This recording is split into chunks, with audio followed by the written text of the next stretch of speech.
Hello students, एक बार फिर से स्वागत है आप सभी का आपके अपने यूट्यूब चैनल आरडी लेक्चर्स पर। स्टूडेंट्स, हम डिस्कस कर रहे थे स्केलेटल सिस्टम, और स्केलेटल सिस्टम के अंदर हमने पिछले वीडियो लेक्चर्स के अंदर वर्टिबल कॉलम को कंप्लीट किया था, इसके part first and part second को। आज की इस वीडियो लेक्चर के अंदर बेसिकली हम बात करेंगे lumbar vertebrae, sacrum vertebrae and coccyx vertebrae के बारे में। तो आइए जानते हैं हम कि लंबर वर्टिब्री की संरचना कैसी होती है, ये किस कैसे दूसरी वर्टिब्री से डिफरेंट होती है, सैक्रम वर्टिब्री है जैसे कि कोकेक्स वर्टिब्री है, ये भी किस प्रकार से अन्य वर्टिब्री से डिफरेंट होती है। देखिए, कल के वाले जो वीडियो था उसके अंदर हमने इसका क्लासिफिकेशन देखा था, उसके अंदर सभी वर्टिब्रीज की नेमिंग किस प्रकार से की जाती है। सर्वाइकल वर्टिब्री को हमने देखा था जिसके बाइफिड ट्रांसवर्स फोरामेन थे और ट्रायंगुलर वर्टिब्रल फोरामेन था, ये इनके डिस्टिंग्विशिंग फीचर्स थे। और साथ ही हमने C1 और C2 cervical special cervical vertebrae थी, उनको भी हमने देखा था। और इसी प्रकार से हमने वहाँ पर थोरेसिक वर्टिब्री को भी देखा था। और आज की इस वीडियो लेक्चर के अंदर हम बेसिकली बात करेंगे लंबर वर्टिब्री, सैक्रम एंड कोकेक्स के बारे में। तो देखिए, यहाँ पर टोटल जो लंबर वर्टिब्री होती है उनकी संख्या टोटल 5 होती है। 5 लंबर वर्टिब्री होती है वर्टिब्रल कॉलम के अंदर, जो कि सबसे लार्जेस्ट होती है, और सबसे स्ट्रॉन्गेस्ट भी होती है। यहाँ पर आप स्ट्रॉन्गेस्ट भी कर सकते हो, strongest.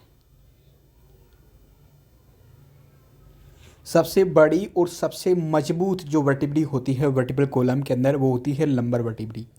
They are structurally specialised to support the body weight of the head and trunk.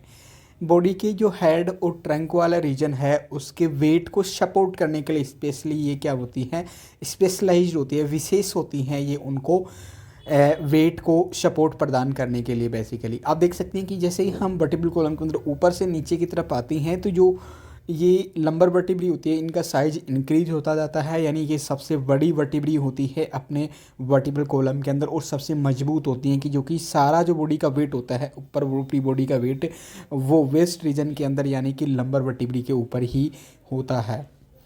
अब देखिए, यहाँ पर जो लंबर वर्टिब्री होती है वो स्ट्रॉन्गेस्ट और लार्जेस्ट होती है, यही हमने अभी भी बात की थी इसकी, ठीक है। और इसकी जो वर्टिब्रल बॉडी आप देख पा रहे हैं यहाँ पर, ये वर्टिब्रल बॉडी कुछ किडनी शेप की तरह आपको दिख रही होगी। तो लंबर वर्टिब्री की जो वर्टिब्रल बॉडी होती है वो किडनी के आकार की होती है। They lack the characteristics features of other vertebrae, जैसे कि मतलब इनके अंदर जैसे कि अदर वर्टिब्री के अंदर जो करेक्टरिस्टिक्स फीचर होता है, अभिलाक्षणिक गुण होती हैं या लक्षण होते हैं, वो इनके अंदर एब्सेंट होते हैं। जैसे कि इनके अंदर क्या, ट्रांसवर्स फोरामिना भी क्या होता है, एब्सेंट होता है, यानी कि नहीं होता है, नो ट्रांसवर्स फोरामिना। और यहाँ पर कोस्टल फैसेट भी नहीं होता है, और यहाँ पर किसी प्रकार का बाइफिड स्पाइनस प्रोसेस भी नहीं होता है, जैसे कि हमने सर्वाइकल वर्टिब्री के अंदर देखा था। और ट्रांसवर्स फोरामिना था वो हमने सर्वाइकल वर्टिब्री के अंदर देखा था, लेकिन यहाँ पर दोनों ही एब्सेंट होती हैं, और यहाँ पर किसी प्रकार का कोस्टल फैसेट भी प्रेजेंट नहीं होता है। हालांकि लाइक द सर्वाइकल वर्टिब्री की तरह है, they have a triangular shape vertebral foramen, लेकिन इनके अंदर सर्वाइकल वर्टिब्री का कुछ एक लक्षण मिलता है, वो है जो इनका वर्टिब्रल फोरामेन है। आप देख सकते हैं इस डायग्राम के अंदर, देखने वो ट्रायंगुलर शेप का होता है। आप देख सकते हैं यहाँ पर ये जो वर्टिब्रल फोरामेन होता है, जैसे कि हमने सर्वाइकल वर्टिब्री के अंदर देखा था, तो उनका भी जो वर्टिब्रल फोरामेन था वो ट्रायंगुलर शेप का था, और इनका भी वर्टिब्रल फोरामेन है वो ट्रायंगुलर शेप का ही होता है। आप देखिए, जो लंबर वर्टिब्री का जो स्पाइनस प्रोसेस होता है वो छोटा होता है as compare to thoracic vertebrae. Thoracic vertebrae की तुलना में जो इनका स्पाइनस प्रोसेस होता है वो छोटा होता है, और ये inferiorly do not extend inferiorly below the level of the vertebral body, और वर्टिब्रल बॉडी से जस्ट नीचे की तरफ ज़्यादा ये एक्सटेंड नहीं रहता है। Do not extend inferiorly below the level of the vertebral body, vertebral body के लेवल से ज़्यादा एक्सटेंड नहीं होता नीचे की तरफ। आप देख सकते हैं ये कि ये है अपनी थोरेसिक वर्टिब्री और ये है अपनी लंबर वर्टिब्री।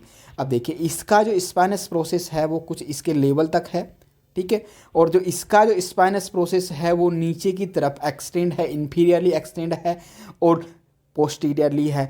लेकिन इसका जो अपना आप स्पाइनस प्रोसेस देख सकती हैं वो पोस्टीरियरली होता है, और वो भी बॉडी के लेवल तक रहता है लगभग, ठीक है। तो इनके अंदर ये बेसिक डिफरेंस होता है। आप यहाँ पर भी देख सकती हैं कि इनके अंदर डिफरेंस देख सकते हैं। ये सर्वाइकल वर्टिब्री है ये अपनी थोरैसिक वर्टिब्री है और ये अपनी लंबर वर्टिब्री है।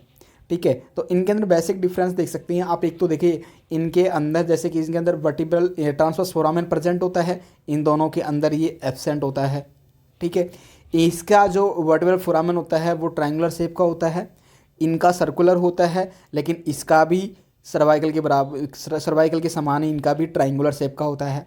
इनका जो स्पाइनस प्रोसेस होता है बाइफिड होता है, इनका बाइफिड नहीं होता है और नीचे की तरफ डाउनवर्डली इन्फीरियरली होता है।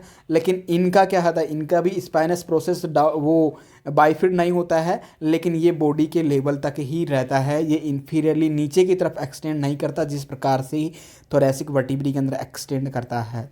ठीक है, तो ये इनके जो बेसिक है, जो इनको डिफ्रेंशिएट करने के जो फीचर्स होते हैं ये होते हैं यहाँ पर।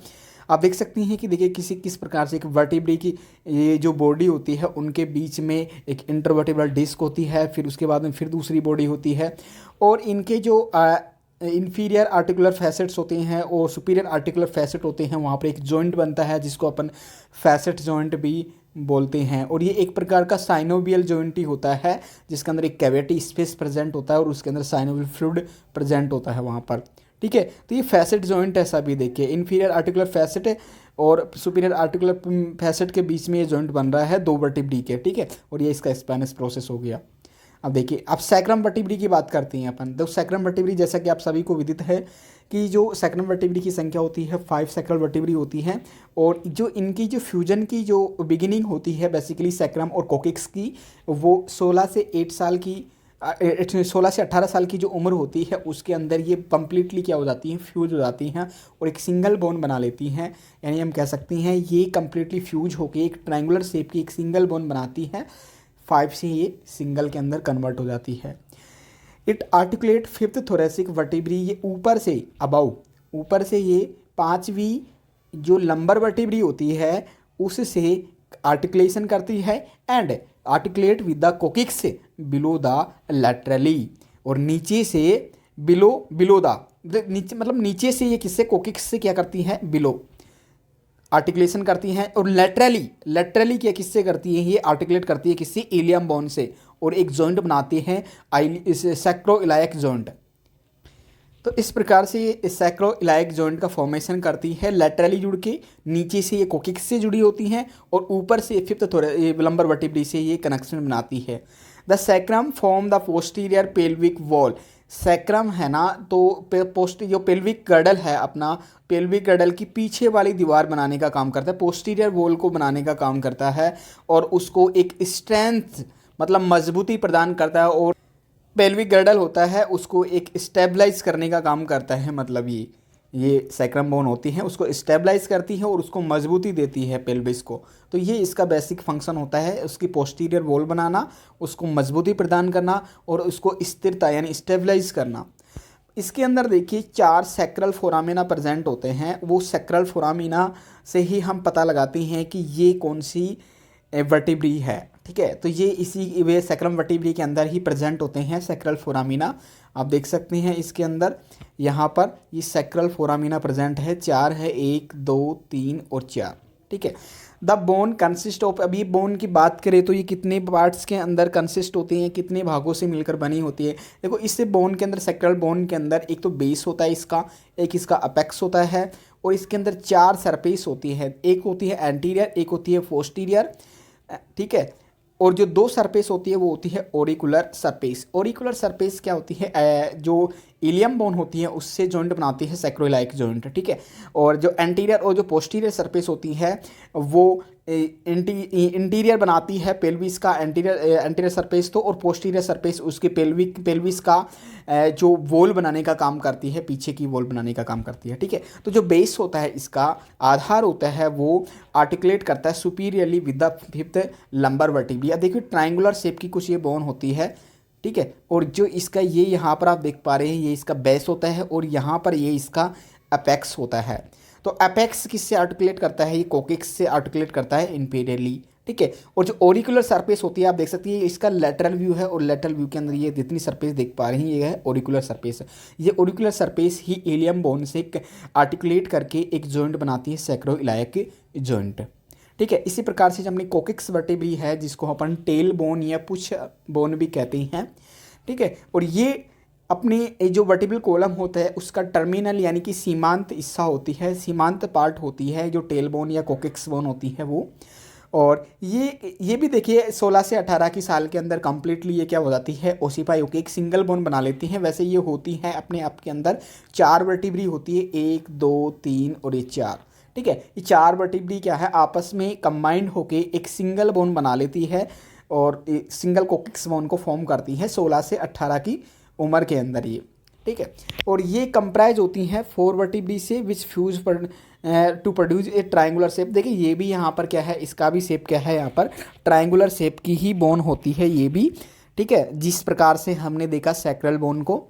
कोकिक्स consist of the in apex, देखो इसके अंदर भी एक अपेक्स होता है जिस प्रकार से हमने सैक्रम के अंदर पढ़ा था, और इसके अंदर भी एक बेस प्रेजेंट होता है, और इसके अंदर एंटीरियर सरफेस होती है उसी प्रकार जिस प्रकार उसके अंदर थी पोस्टीरियर सरफेस है, ठीक है। और 2 लैटरल सरफेस है जिस प्रकार से उसके अंदर प्रेजेंट थी इसी प्रकार इसके अंदर है। लेकिन यहाँ पर जो इसकी जो लैटरल सरफेस है, इसकी जो लैटरल सरफेस है किसी से आर्टिकुलेशन नहीं बनाती है। इंटीरियर और जो पोस्टीरियर सरफेस होती है वो पुछ को बनाने का काम करती है। The base is located most superiorly, जो बेस होता है इसका आधार होता है, आप देख सकते हैं सबसे ऊपर होता है, और ये आधार यहाँ से जुड़ने का काम करता है सैक्रम बोन से, ठीक है। It consist A facet for articulation with the sacrum, यानी कि जो इसका बेस होता है वहाँ पर एक फैसेट प्रेजेंट होता है और उस फैसेट के थ्रू यह सैक्रम बोन से आर्टिकुलेशन बनाती है।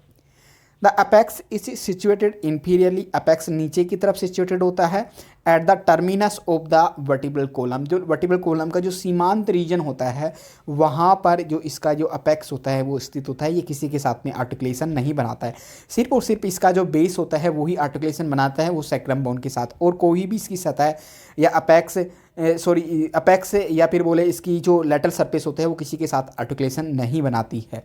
इसीलिए इसको हम टेल बोन भी कहते हैं, ये पुछ बनाने का काम करती है, लास्ट के अंदर सीमांत वर्टिब्रल कॉलम को बनाने का काम करती है, ठीक है।